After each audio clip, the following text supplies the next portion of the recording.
মাননীয় স্পিকার, দেশের অর্থনৈতিক প্রবৃদ্ধি ত্বরান্বিত, যোগাযোগ ব্যবস্থা আধুনিকীকরণ এবং নগর পরিবহন ব্যবস্থার দক্ষতা বৃদ্ধির লক্ষ্যে সরকার সমন্বিত অবকাঠামো উন্নয়ন কার্যক্রম বাস্তবায়ন করছে। একই সঙ্গে নিরাপদ, পরিবেশ বান্ধব, প্রযুক্তি নির্ভর পরিবহন ব্যবস্থা গড়ে তুলতে সরকার বিভিন্ন উদ্যোগ গ্রহণ করেছে, যেমন মহাসড়ক উন্নয়ন, গুরুত্বপূর্ণ অর্থনৈতিক করিডোর 4 লেনে উন্নীতকরণ, সমন্বিত যোগাযোগ কাঠামোর মধ্যে একটি মাল্টি মোডাল হাব গড়ে তোলা, সড়ক নিরাপত্তা জোরদারের লক্ষ্যে 94টি উন্নয়ন প্রকল্প বাস্তবায়ন, দুর্ঘটনা রোধে সেফটি সিস্টেম অ্যাপ্রোচ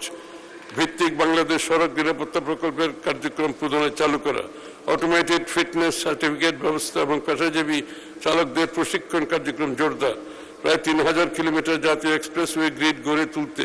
সম্ভাব্য করিডোর চিহ্নিত করুন, এটা একটি গুরুত্বপূর্ণ বিষয়। রিং রোড ও রেডিয়াল রোড নির্মাণের মাধ্যমে ঢাকার যানজট নিরসন, 6টি মেট্রো রেল লাইনের সমন্বয়ে আধুনিক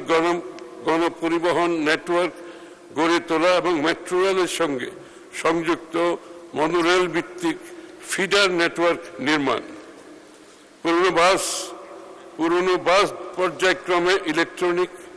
ইলেকট্রিক বাস দ্বারা প্রতিস্থাপন হবে, পুরনো বাস পর্যায়ক্রমে ইলেকট্রিক বাস দ্বারা প্রতিস্থাপন করা হবে। দ্বিতীয় যমুনা সেতু, তৃতীয় মেঘনা সেতু, ঢাকা চট্টগ্রাম এলিভেটেড এক্সপ্রেসওয়ে নির্মাণের পরিকল্পনা গ্রহণ,